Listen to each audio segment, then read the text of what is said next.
Recientemente hemos presenciado el ascenso a la cima de las finanzas globales. En 2006 la producción económica mundial rondaba los 47 billones de dólares, es decir, un 47 seguido de 12 ceros. El valor total de los mercados de valores fue de aproximadamente 119 billones de dólares, más del doble del valor anterior. Y la deuda pendiente de la nueva forma de vida financiera, conocida como derivados, fue de 473 billones de dólares, una cifra 10 veces mayor. En 2007 nos convertimos en el planeta de las finanzas. El mundo entero estaba interconectado, pero no solo por cables, barcos y aviones, sino por salas de contratación y bancos de inversión. Funcionan a todas horas. Hemos comprobado que los mercados de bonos, créditos, acciones, seguros y vivienda han evolucionado en Europa y Norteamérica. Y ha llegado el momento de ver cómo esas innovaciones financieras han conquistado el mundo. Esta es la historia de la globalización financiera. La globalización es algo que damos por hecho. Y este mundo interconectado, ejemplificado por el puerto de Hong Kong, presenta muchas ventajas. Pero también tiene una vertiente oscura. Es vulnerable a las convulsiones financieras. Las finanzas no son una ciencia exacta y dependen de situaciones que se escapan del control de los banqueros. El progreso del mundo financiero pocas veces ha sido fácil. Continuamente ha sido zarandeado por las crisis. Hace solo 10 años, lo más probable era que esas crisis surgieran en los mercados emergentes como Asia. Sin embargo, en la actualidad, es Occidente el que se encuentra atrapado por una enorme contracción del crédito. Y en Asia, apenas se han enterado. Un nuevo fenómeno está marcando la pauta de la economía mundial. Los prestatarios norteamericanos dependen de los ahorradores chinos. Se ha creado una relación simbiótica entre China y América. Yo la llamo chimérica. ¿Pero conseguirá Chimérica superar la era de la globalización financiera? Hace 100 años otra época de globalización financiera terminó de un modo estrepitoso. Y no existe ninguna razón para que eso no vuelva a ocurrir de nuevo en la actualidad.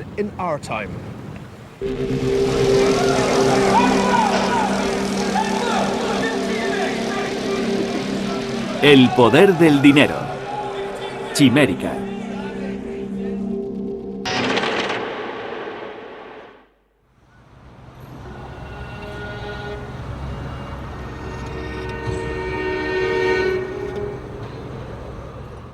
Se solía decir que los mercados emergentes eran lugares donde había emergencias. Invertir en países lejanos puede hacernos ricos, pero si las cosas van mal, es una vía directa hacia la ruina.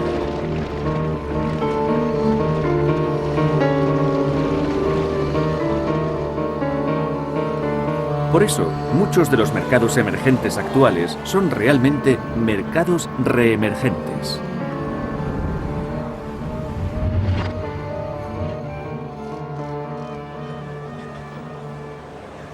En nuestros días, el mercado reemergente fundamental es el de China.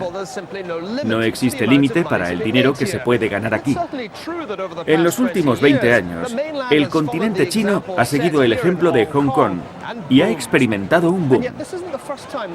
No es la primera vez que los inversores extranjeros han acudido a China para hacer fortuna. Aunque la última vez que esto ocurrió, lo perdieron absolutamente todo.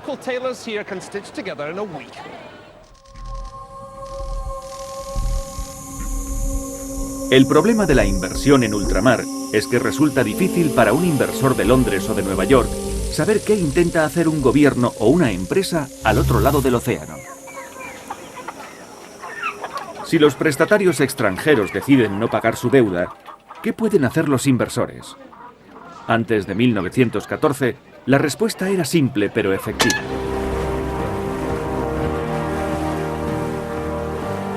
El gobierno enviaba a la Marina. La diplomacia de la cañonera garantizaba el control político de Europa y aseguraba el dinero de los inversores británicos, incluso en los lugares más remotos.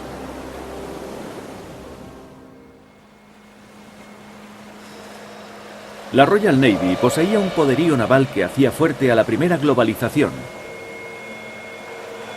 Y también hubo pioneros, como William Jardine y James Matheson. Jardine y Matheson eran unos bucaneros escoceses. En 1832 fundaron una empresa comercial en el puerto de Cantón, al sur de China. Su negocio más rentable era el tráfico de drogas. Traficaban con el opio, producido bajo el control del gobierno británico, para los adictos de China y la India. Ese comercio había sido prohibido por el emperador de China. El 10 de marzo de 1839, un funcionario llamado Lin Se-su llegó a Cantón siguiendo órdenes del emperador. Debía erradicar el comercio de la droga, así que sitió los almacenes británicos de opio y cortó el tráfico. 20.000 canastas de opio, valoradas en 2 millones de libras, fueron confiscadas y arrojadas al mar. Jardine, que se enfrentaba a unas pérdidas catastróficas, acudió a Londres para presionar al gobierno. Exigía la correspondiente cañonera. Y lo logró. El 23 de agosto de 1840, los barcos británicos llegaron a Hong Kong. El imperio Qing estaba a punto de sentir toda la fuerza del narcoestado de más éxito de la historia.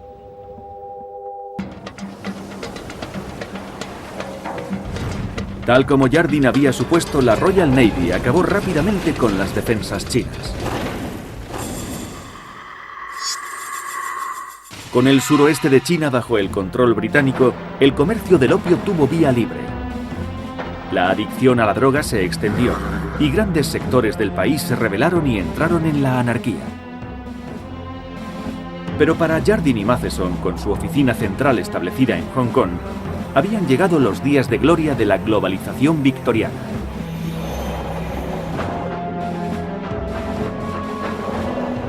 En 1900 la empresa estaba diversificada y tenía otros negocios más respetables. Fábricas de cerveza, telares de algodón, una compañía de seguros y ferrocarriles como el que conectaba Kowloon y Cantón.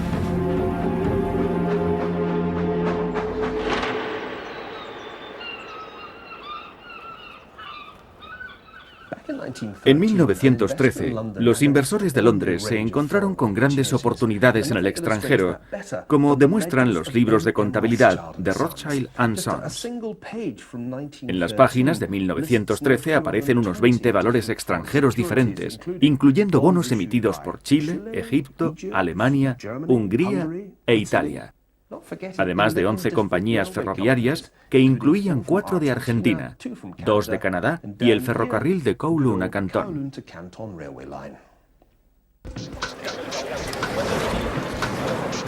Por primera vez en la historia, la economía mundial estaba unificada mediante una combinación de comercio y altas finanzas. Sin embargo, esta primera era de globalización terminó violentamente debido a la Primera Guerra Mundial.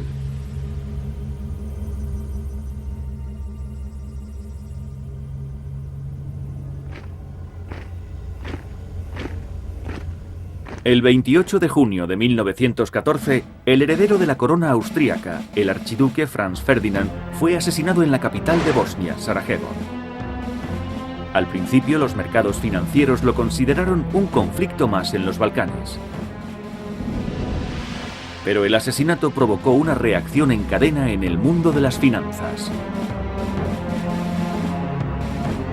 Para cuando los inversores se dieron cuenta de que se avecinaba una guerra en Europa, la liquidez, es decir, la capacidad de prestar dinero o de vender valores, desapareció como por arte de magia.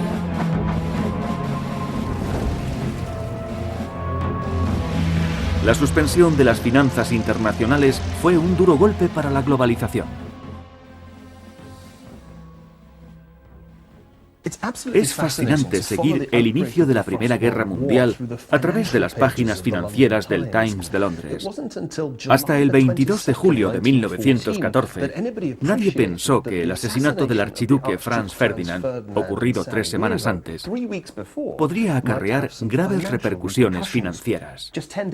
10 días más tarde, el 1 de agosto de 1914, el Times informaba del cierre del mercado de valores. Permaneció sin sesiones hasta el 4 de enero de 1915. Pero, ¿por qué los inversores parecían indiferentes ante la tragedia? Porque la innovación financiera y la integración global les hicieron creer que el mundo era estable.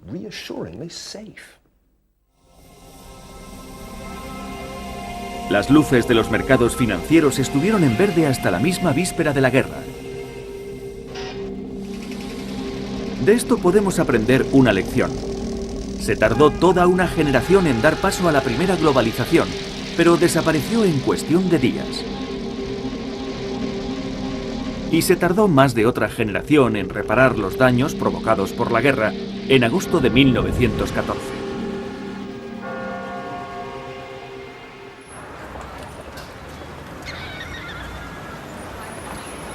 La Primera Guerra Mundial puso fin a la primera globalización. Hasta finales de los años 60, las finanzas internacionales dormitaron. Algunos incluso creyeron que estaban muertas. En 1944, los aliados, que pronto se alzarían con la victoria, trataron de diseñar un nuevo orden financiero. El comercio sería libre, pero los movimientos de capital obedecerían a estrictas leyes. Cuando el dinero pasaba a través de las fronteras, iba de un gobierno a otro.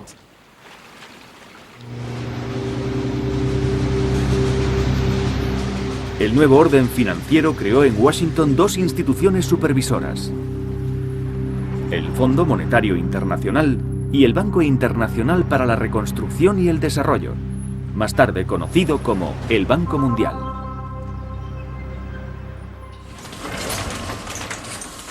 Pero en los años 70 los exportadores de petróleo de Oriente Medio empezaron a acumular grandes sumas de dinero.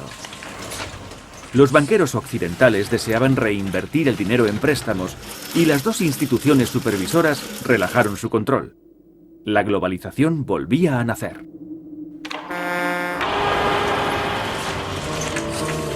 La zona elegida por los bancos para prestar petrodólares parecía prometer los mejores retornos, aunque también ofrecía los mayores riesgos. En 7 años, Sudamérica cuadruplicó sus préstamos del extranjero y superó los 315.000 millones de dólares. Pero en 1982, México declaró que no podría pagar su deuda. Inmediatamente todo el continente pareció estar al borde de la bancarrota. Al menos los inversores ya no mandaban cañoneras a los prestatarios extranjeros si querían recuperar su dinero.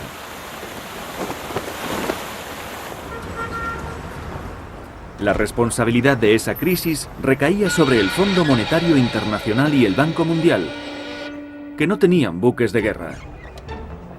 Para recuperar los préstamos, podían obligar a los gobiernos sudamericanos a adoptar un doloroso programa de ajuste estructural.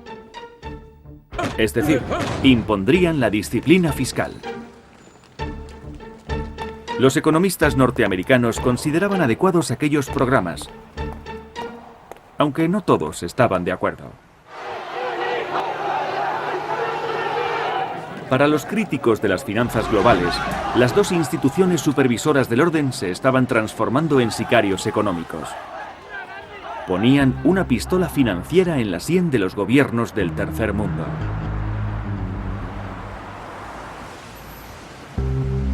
Afianzaban dictadores y apoyaban los intereses del imperialismo norteamericano.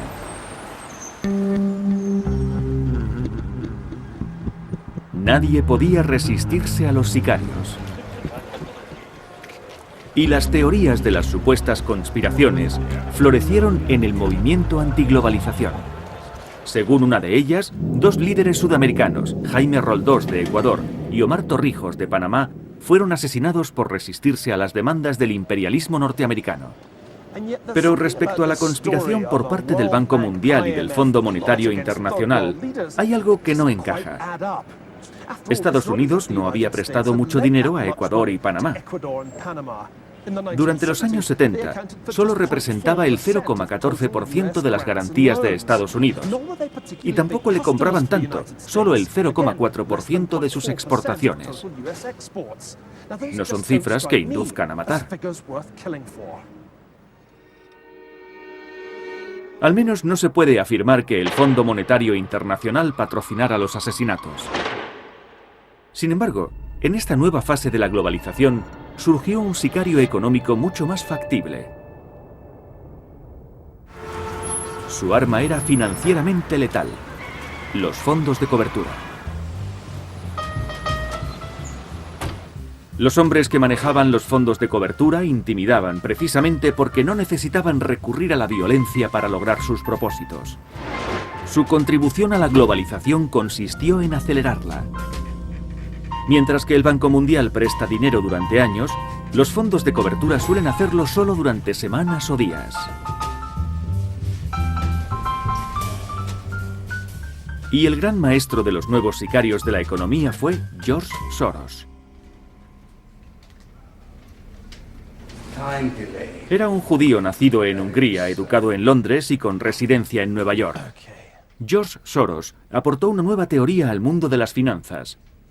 Se basaba en la inestabilidad de la naturaleza humana y de los mercados financieros.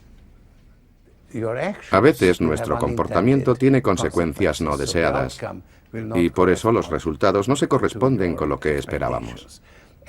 Es lo que suele ocurrir con todas las iniciativas humanas.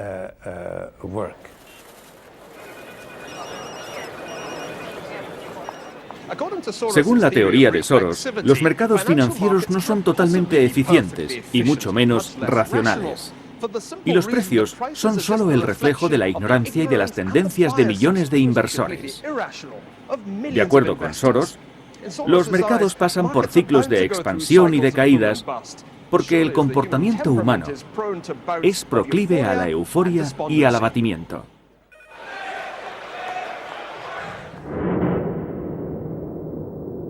El Quantum Fund de Soros ha ganado millones con la short sale o venta corta. En esta transacción se piden prestadas acciones, se venden cuando están altas, se recompran cuando están bajas y después se devuelven a quien las prestó. Sus mayores éxitos provienen de los perdedores, no de los ganadores. Y los mejores beneficios se consiguen en los momentos de mayor especulación.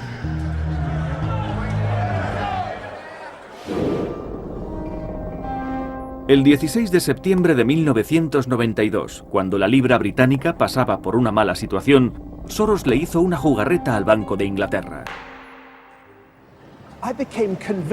Estaba convencido de que los especuladores como Soros saldrían ganando en caso de enfrentarse al gobierno británico. Era cuestión de aritmética. Todos los días se cambiaba en el mercado moneda por valor de $1 billón, a pesar de que la tesorería británica no tenía solidez.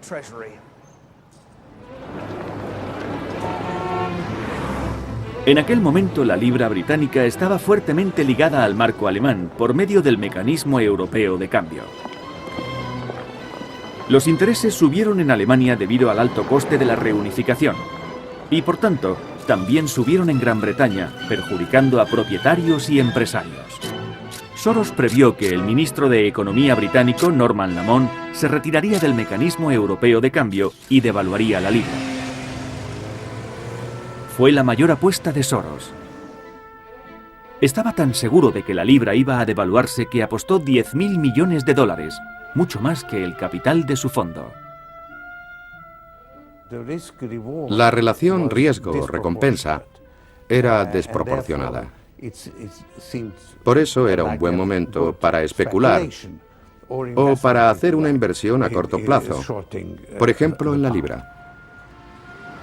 Yo también pensaba que la libra se iba a devaluar, pero todo lo que podía apostar era mi credibilidad. Esa tarde fui a la ópera y vi La fuerza del destino de Verdi, un título muy apropiado.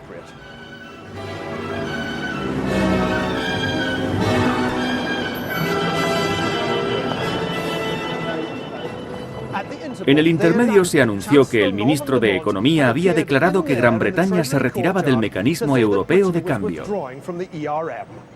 ¡Qué alegría! Hoy ha sido un día muy difícil. Un gran flujo especulativo ha seguido deteriorando el funcionamiento del mecanismo de cambio.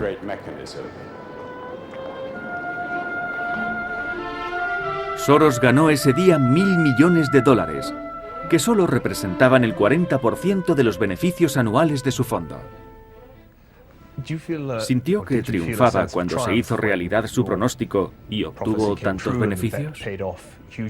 Por supuesto, como cuando apuestas y ganas. Naturalmente estaba satisfecho y obtuve grandes beneficios.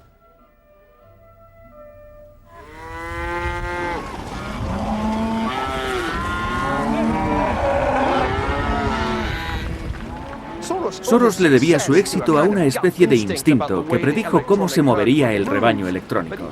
Pero a veces el instinto falla. ¿Podría sustituirse el instinto por las matemáticas? ¿Qué ocurriría si encontrásemos una fórmula que garantizara beneficios de 2 dígitos? Pues bien, al otro lado de la galaxia financiera existe una fórmula así.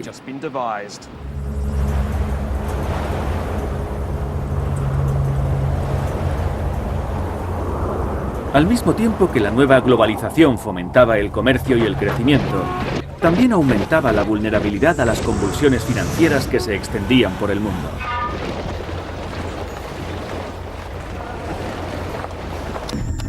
Pero, ¿qué ocurriría si habitáramos en un planeta totalmente distinto? Un planeta sin las complejas fricciones originadas por seres humanos subjetivos e irracionales. Un planeta cuyos habitantes absorbieran instantáneamente la información y la emplearan para maximizar los beneficios. Y en medio del ajetreo de la vida cotidiana, todo sería predecible. En este mundo perfectamente vigilado e interconectado, un hundimiento imprevisto del mercado de valores sería muy poco frecuente. Solamente ocurriría una vez cada 4 millones de años. Ese fue el planeta que imaginaron los más brillantes economistas financieros de los tiempos modernos. Y esto es lo que su planeta parecía.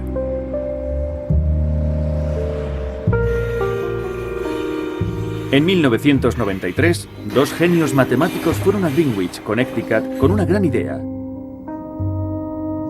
Myron Scholes, de la Universidad de Stanford, había inventado una teoría revolucionaria para poner precio a las llamadas opciones. Tanto él como Robert Merton de Harvard pertenecían a los quants originales, profesionales de las finanzas que se basaban en las matemáticas para especular. En este edificio prepararon una revolución financiera global. La idea de Merton y Scholes se basaba en un sencillo contrato de opciones. Si una acción que hoy vale $100 pasara a valer $200 el próximo año, ¿no sería estupendo poder comprarla al precio actual dentro de un año?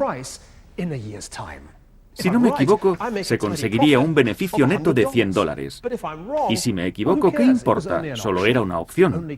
El único costo sería el de la opción. Entonces, ¿cuál debería de ser su precio? ¿$5? ¿10? La respuesta se encontraría en una fórmula mágica. Los quants se refieren a esa fórmula como una caja negra. Analicemos lo que hay en su interior. Merton y Scholes querían averiguar cuál debía ser el precio de una opción para comprar acciones en una fecha futura. Pero habría que contar con la variación de los precios de las acciones durante ese tiempo. Si calculamos con precisión ese precio, mereceremos la consideración de genios. Gracias a la magia de las matemáticas, los quants redujeron el precio de la opción a esta fórmula.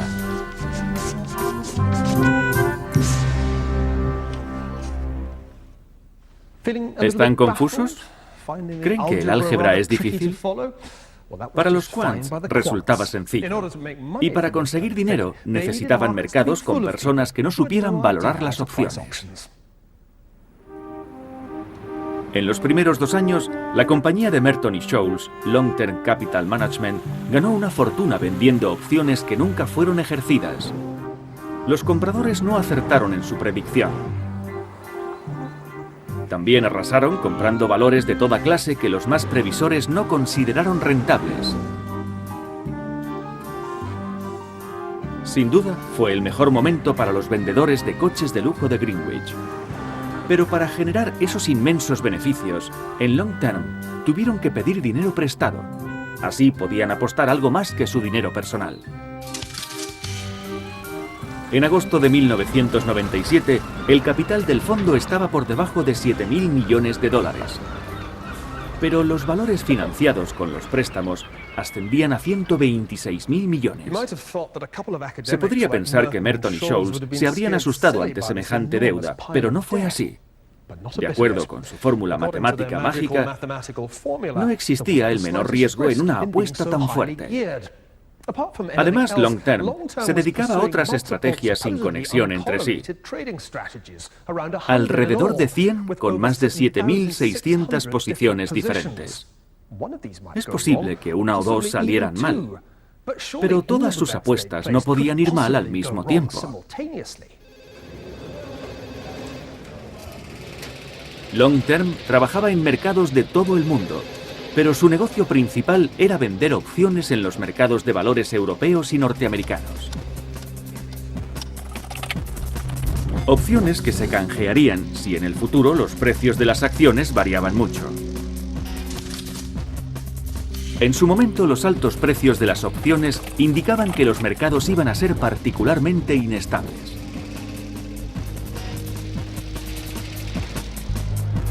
Pero Long Term creyó que eso era una equivocación.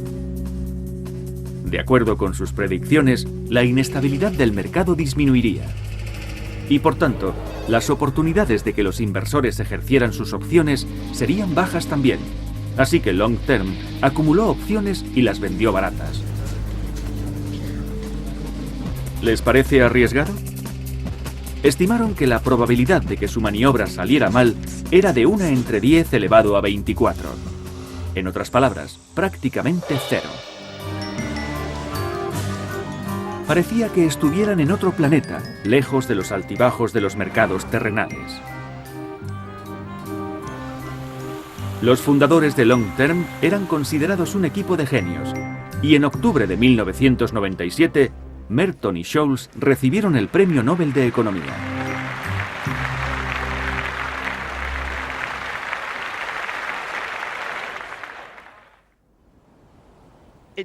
Parecía que el intelecto había triunfado sobre la intuición, como si la fórmula matemática hubiera suprimido el riesgo. Los dos socios de Long Term parecían dispuestos a ganar mucho dinero, más incluso que George Soros. Pero en el verano de 1998, los inversores de los fondos de cobertura estaban despreocupados. Entonces ocurrió algo que amenazó la fórmula de los ganadores del Premio Nobel. La realidad les dio un susto.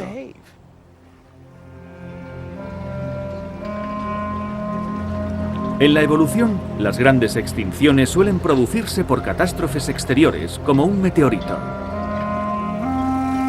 El 17 de agosto de 1998, un asteroide gigantesco impactó contra el planeta de las finanzas. Y, sorprendentemente, fue a dar en el otro lado del mundo, en un mercado emergente muy particular.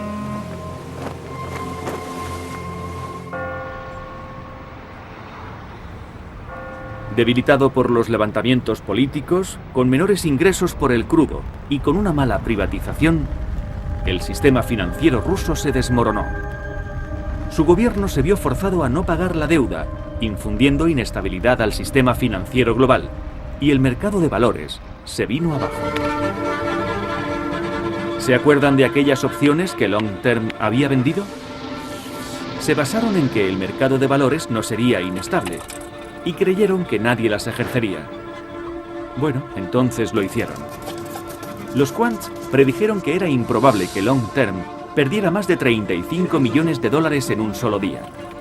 El viernes 21 de agosto perdió 550 millones de dólares, el 15% de su capital. Según los modelos de riesgo de Long Term, aquello era poco menos que imposible. Los operadores de Greenwich no podían creerlo. No podía ser cierto. Pero estaba ocurriendo.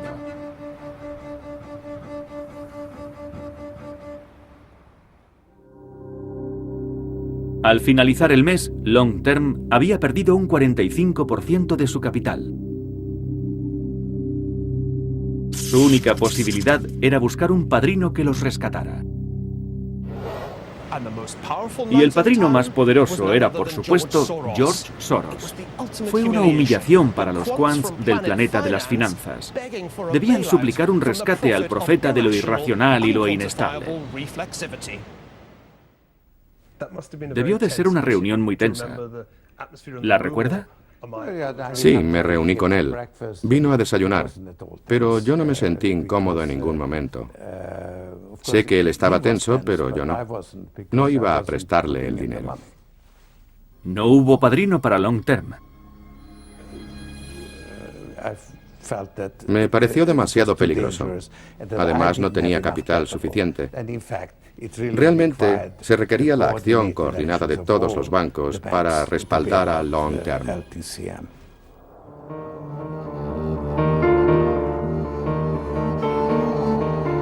Y eso fue lo que ocurrió. Existía la posibilidad de que el fallo de Long Term desatase una catástrofe financiera, así que la Reserva Federal de Nueva York los apoyó con miles de millones de dólares de 14 bancos de Wall Street. ¿Qué había ocurrido? ¿Por qué Soros lo había previsto y los cerebros de Long Term se habían equivocado tanto?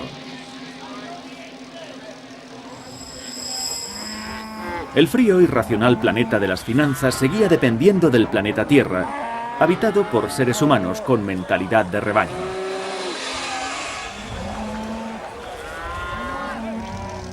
Existía, sin embargo, otra razón por la que Long Term había fallado. Sus modelos de predicción del riesgo se basaban en datos que solo tenían 5 años de antigüedad. 11 años atrás se habrían encontrado con el hundimiento del mercado de valores de 1987 y 80 años antes con el fallo de Rusia, que no pudo pagar su deuda durante la Revolución de 1917. Los ganadores del premio Nobel sabían muchas matemáticas, pero no tanta historia. Entendían perfectamente la teoría del planeta de las finanzas, pero no la confusa realidad del planeta Tierra. Y su empresa de administración a largo plazo estaba muy mal organizada a corto plazo. La cuestión es si aquella crisis podría repetirse ahora, 10 años después, involucrando tantos fondos de cobertura y a una escala tan grande que no se pudiera salir de ella. La respuesta se encuentra al otro lado del planeta.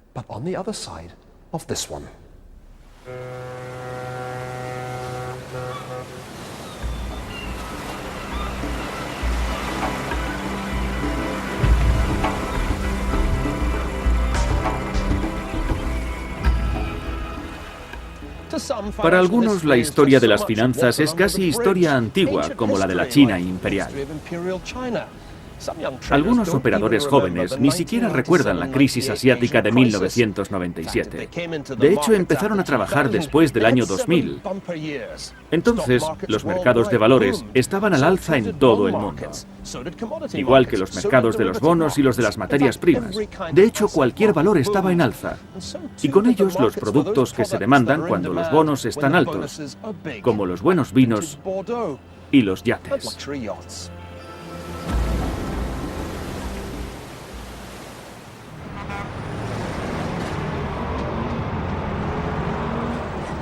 Pero esos años de subidas fueron años misteriosos. Los mercados se disparaban cuando subían los intereses a corto plazo, lo que produjo desequilibrios en el comercio y aumentó el riesgo político. La clave de esa paradoja estaba aquí, en China.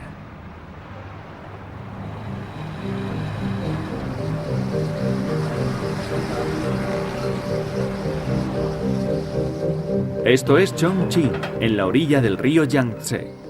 A lo largo de miles de kilómetros de ribera, encontramos diferentes empresas frecuentadas por los occidentales.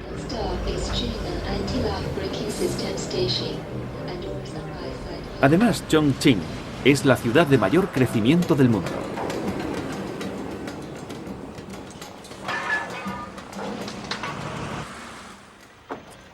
He viajado por muchos países y nunca he visto nada igual. Bienvenidos a Chongqing, la ciudad con el crecimiento más rápido del mundo.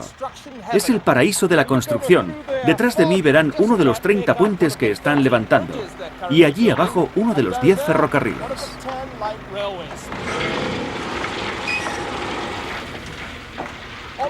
Antes, en esta zona, todo eran tierras de labor. Pero hace 6 meses se empezaron a edificar millones de metros cuadrados de oficinas. Quieren convertir Chongqing en la capital económica de China. Y quizás en la capital económica del mundo. Gracias a este crecimiento, en China hay ahora 345.000 millonarios y más de un centenar de multimillonarios. China ha dejado atrás su época colonial y con su economía de rápido crecimiento ha podido evitar las crisis que asolan otros mercados emergentes.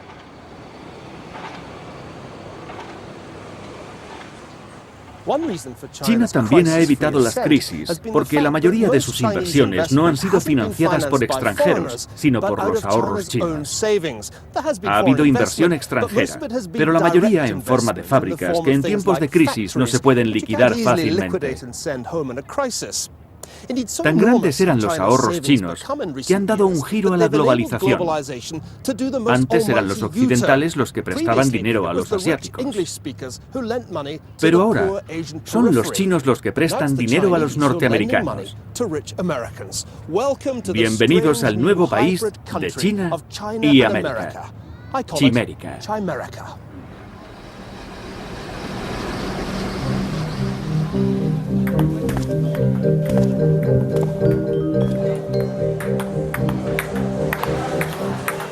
Este extraordinario lugar es la Southwestern Stock Exchange. Los habitantes de Chongqing vienen aquí a comer, a jugar al ping-pong y a invertir o a apostar en la bolsa. Esto es lo que define la economía china en la actualidad. Y cada vez más, también la economía mundial. Los inversores chinos quieren saber qué hacer con sus grandes ahorros. Después de varios años de inestabilidad, los chinos están ahorrando una buena parte de sus ingresos, cada vez mayores. En cambio, los norteamericanos apenas ahorran.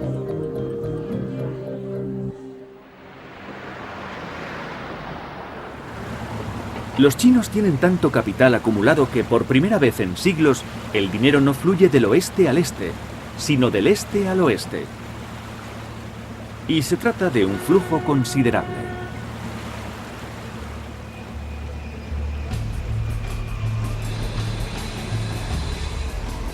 En el año 2007, Estados Unidos necesitó que el resto del mundo le prestara unos 800.000 millones de dólares, más de 4.000 millones al día. Por contraste, China tenía un superávit por cuenta corriente equivalente a más de la cuarta parte del déficit norteamericano. Y una parte significativa de este superávit fue prestada a Estados Unidos. De hecho, China se ha convertido en el banquero de los norteamericanos.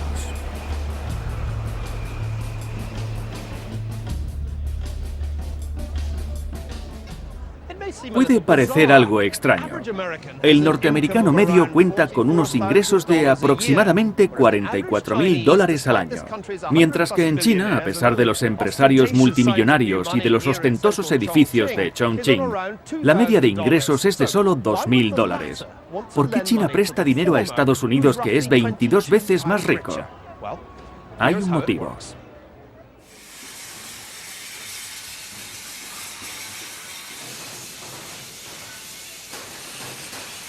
Desde el punto de vista chino, la mejor manera de emplear a su población era exportar productos manufacturados a Estados Unidos y su insaciable mercado consumista.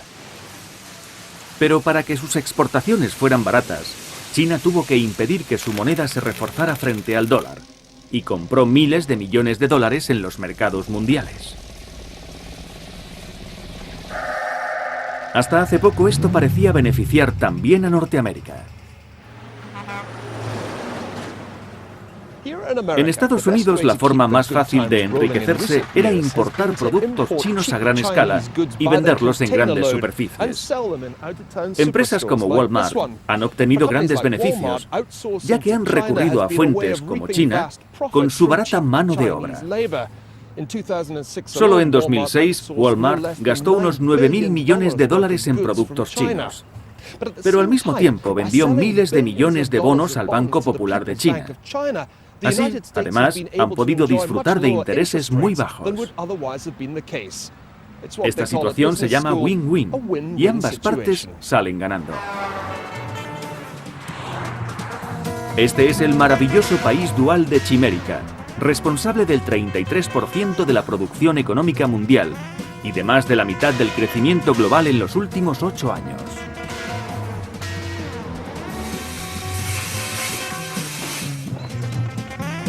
Chimérica parece un matrimonio celestial. Los del lado oriental producen los ahorros y los del lado occidental los gastan. Pero eso tiene un inconveniente. Los norteamericanos están cada vez más deseosos de que China les preste. Chimérica ha sido la causa subyacente de la marea de nuevos préstamos bancarios, emisiones de bonos y contratos derivados que han ocupado el planeta de las finanzas desde el año 2000.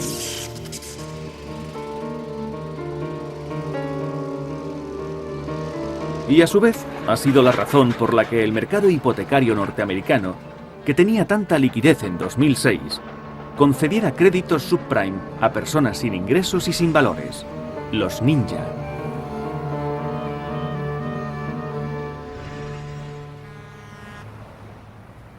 No es que la crisis hipotecaria del subprime del 2007 fuera difícil de predecir. Meses antes de que estallara, yo vi muchos propietarios de viviendas que no podían pagar los préstamos y se arruinaban. Lo que resultó más difícil de predecir fue que un pequeño temblor en el mercado emergente norteamericano causara un terremoto en el resto del mundo.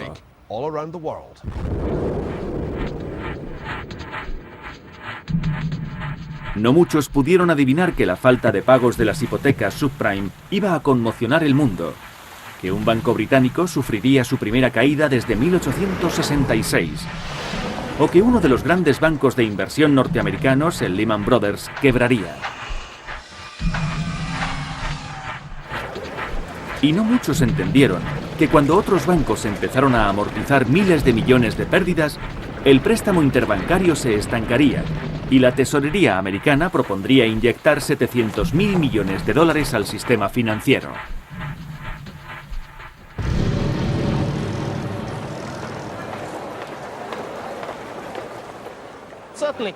Ciertamente, en junio de 2008, parecía que la recesión era inminente en Estados Unidos. Pero en Hong Kong no veo muchos signos de recesión. ¿Podría la mitad china de Chimérica haberse desprendido exitosamente de la mitad norteamericana? La idea de que China podría salir indemne de la crisis norteamericana parece atractiva. Aunque descendieron las exportaciones a Occidente y a pesar del crack del mercado de valores, la floreciente demanda interna consiguió que la economía china subiera al menos un 8% anual. Pero esto ya lo conocemos. Ocurrió hace 100 años, en la primera época de la globalización. Muchos inversores creyeron que existía una relación simbiótica similar entre el centro financiero mundial, Gran Bretaña, y la economía industrial más dinámica, Alemania. Pero la ruptura de aquella relación acabó en guerra.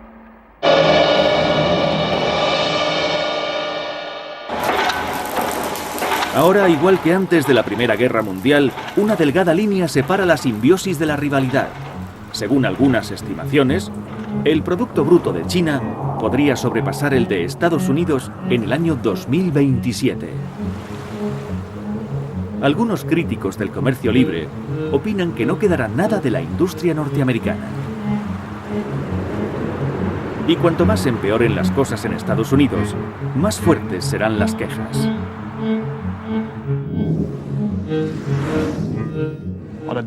Hoy la bolsa de Hong Kong ha experimentado una fuerte bajada, pero ¿podría ocurrir algo comparable a lo que sucedió en 1914? ¿Algo que interrumpiera el proceso de globalización? Quizás si Estados Unidos tuviese un conflicto con China, Taiwán o el Tíbet, o tal vez por cualquier otro motivo impredecible.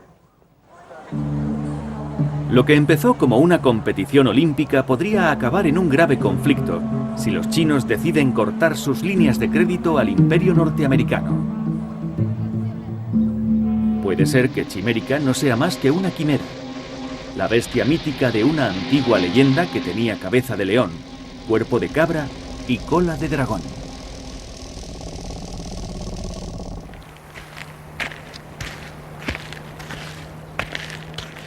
Un conflicto chino-norteamericano parece poco probable, pero si algo hemos aprendido es que las grandes crisis se producen precisamente cuando nadie lo espera. Por eso los que dirigen las empresas, los bancos y los fondos actuales no suelen recordarlas. El hecho de que casi todos los cisnes sean blancos no quiere decir que no haya cisnes negros.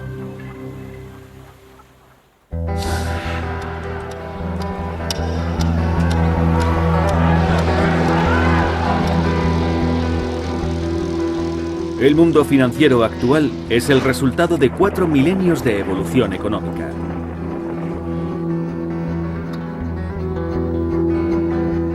Pero a pesar de la complejidad y diversidad del sistema financiero moderno, el planeta de las finanzas sigue siendo vulnerable a los problemas de los ascensos y las caídas. Y también a la irracionalidad y la inestabilidad humana. Quizás sea esta complejidad lo que nos ha hecho más vulnerables a las crisis. Durante 4.000 años, desde la antigua Mesopotamia hasta la moderna China, el progreso del mundo financiero ha sido fundamental para el progreso humano. Es una extraordinaria historia de innovación e integración que nos ha ayudado a prosperar. Sin embargo, el planeta de las finanzas nunca podrá escapar de la irracionalidad del planeta Tierra. Los quants nunca podrán predecir el factor humano, nuestra tendencia a descartar lo improbable, nuestros desequilibrios anímicos o nuestra incapacidad para aprender de la historia. Igual que la más humana de las emociones, el amor, la evolución nunca es apacible. Ni siquiera aquí, en el país mágico y extraordinario de Chimérica.